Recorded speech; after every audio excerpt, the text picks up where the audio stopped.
여러분 안녕하십니까. 트래블데일리 8월 28일자 뉴스를 시작하겠습니다. 베트남이 일본을 꺾고 여행 예정지 1위를 차지했습니다. 여행 전문 리서치 기관이죠. 컨슈머 인사이트는 급변하는 여행 시장을 시의성 있게 확인하기 위해서 일본과의 무역 갈등이 촉발된 7월 첫째 주부터 8월 둘째 주까지 총 7주간, 7주간의 자료를 주별로 분석하고 작년 동기와도 비교 분석한 자료를 발표했습니다. 홍콩도 시위 격화에 따른 불안감이 확산되면서 여행 자제의 움직임이 나타나는 등 해외여행 시장에서 급격한 변화가 있으나 해외여행 자체가 줄기보다는 목적지가 바뀌고 있는 것으로 조사가 됐습니다. 베트남이 해외여행 예정지 점유율 14%를 기록하며 1위로 떠올랐고요. 베트남은 지난해 동기 10.8%보다 3.2%포인트 올랐고요. 반면 일본은 13.5%로 지난해 25.8%에서 약 12.3%포인트가 감소하면서 굳건히 지켜왔던 선두 자리를 빼앗겼습니다. 대만 한번 살펴보겠습니다. 이어서 대만은 7%, 태국은 6.7% 이렇게 반사 효과를 얻었고요. 반면에 중국과 홍콩은 큰 변동은 없었습니다. 지난 7주간 그러니까 7월 1일 첫째 주부터 8월 둘째 주까지인데요. 여행 예정지를 주별로 분석하면 더욱 극적인 변화가 감지가 됩니다. 7월 첫째 주 이래 일본 여행 계획은 매주 기록적으로 감소하는 경향을 나타냈고요. 7월 첫째 주 22%로 2위 베트남을 여유있게 앞섰으나 8월 넷째 주에는 12.8%로 반토막이 났고요. 8월 둘째 주에는 6.2%에 그치며 태국보다도 낮아졌습니다. 반면 같은 기간 대만은 4.4%포인트, 태국은 3.2%포인트에 올라서 베트남에 이어 각각 2위와 3위를 차지했고요.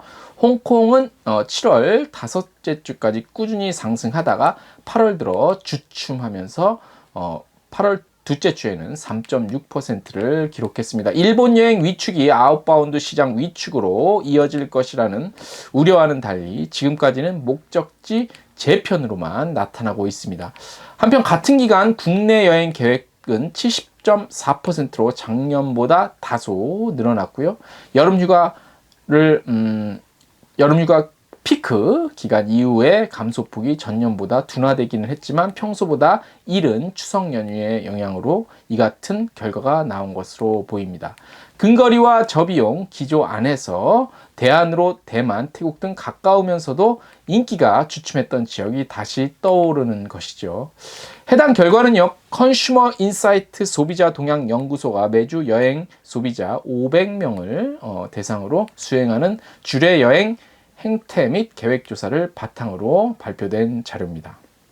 한국여행업협회가요, 지난 26일 협회 사무실에서 오키나와 컨벤션 뷰로 사모지 요시로 회장 일행의 예방을 받고요. 양국 민간 관광 교류 증진에 대한 의견을 교환했습니다.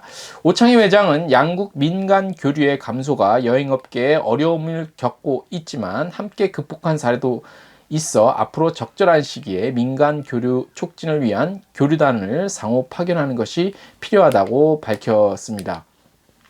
이에 사모지 회장이죠. 한국의 여행 업계가 오키나와를 찾아준다면 언제든지 환영하겠다고 밝혔고요. 오키나와는 한국인이 선호하는 여행지죠. 그래서 작년 한국인이 58만여 명 방문한 지역입니다. 한편 앞서 지난 21일에는 일본 국토교통성 규슈 운수국 호리신타로 관광부장 일행 또한 협회를 방문했다고 합니다. 뉴질랜드 관광청이 글로벌 브랜드 캠페인을 런칭을 했습니다. 굿모닝 월드라는 이름인데요. 국내에서는 27일 오늘부터네요. 새롭게 런칭해서 시작이 됐고요. 굿모닝 월드 캠페인은 지난 6월부터 시작된 뉴질랜드 관광청의 신규 캠페인 100% Fear Welcome의 일환으로 10여 개국에서 함께 전개하는 글로벌 브랜드 캠페인입니다. 방문객들을 따뜻하게 환대하는 마오리족의 마나키탕아 관습에 따라 여행객을 가족처럼 따뜻하게 배려하는 뉴질랜드 현지 문화를 생생하게 보여주기 위해 기획이 됐고요. 이번 캠페인은 뉴질랜드가 전 세계에서 가장 일출을 빨리 볼 수 있는 나라 중 하나인 점을 착안해서 현지인들의 영상을 통해 뉴질랜드의 아침 풍경을 배경으로 전 세계 여행객들에게 친근한 아침 인사와 환영의 메시지를 전하고요. 직접 뉴질랜드를 소개하는 스토리텔링 방식으로 진행되는 것이 특징입니다.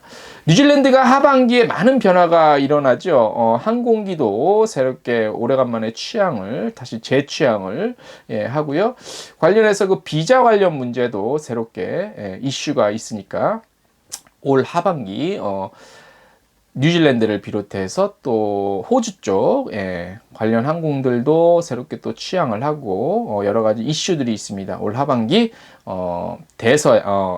남태평양 비롯해서 대양주 쪽 노선 지역 한번 관심 있게 살펴볼 필요가 있을 것 같습니다. 다음 소식입니다. 에어부산이요. 일본 노선 간편으로 생긴 항공편을 대만 노선에 투입해서 노선 경쟁력을 강화한다고 합니다. 지난 14일이죠. 부산 타이베이 노선 증편 운항했죠. 주 14회에서 17회로 이어 부산 까오슝 노선도 증편하기로 결정을 했습니다. 부산 까오슝 노선은 현재 매일 1회, 그러니까 주 7회죠. 운항 중인데요. 오는 9월 21일부터 10월 26일까지 수요일, 토요일, 요일에 항공편을 추가로 투입해서 총 주 9회 운항할 예정입니다.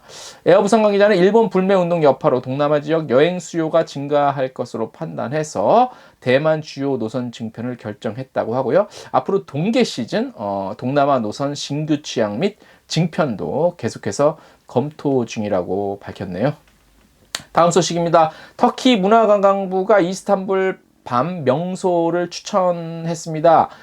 터키 문화관광부는 낮과 또 다른 매력을 가진 놓치면 안 되는 이스탄불의 명소를 추천을 했는데요. 자세한 내용은 본지 홈페이지에서 확인하실 수 있습니다. 한국관광공사가 한국의 음식 관광 글로벌 홍보를 위해서 먹방으로 인기를 끌고 있는 이른바 먹방 4인방과 손을 잡았습니다.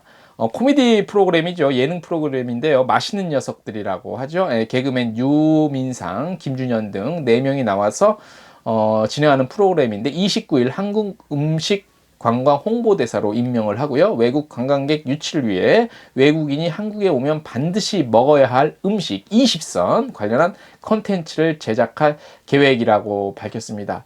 여러 가지 기획 의도와 콘텐츠는 좋은데 한국관광공사는 이런 어떤 이슈와 콘텐츠 제작에 의해서 기존의 미디어에서 발표됐던 것들을 인용을 하는 그런 좀 한계가 있는 것 같습니다. 자체 내에서 개발하거나 좀 더 창의적인 컨텐츠 발굴이 좀 필요해 보입니다.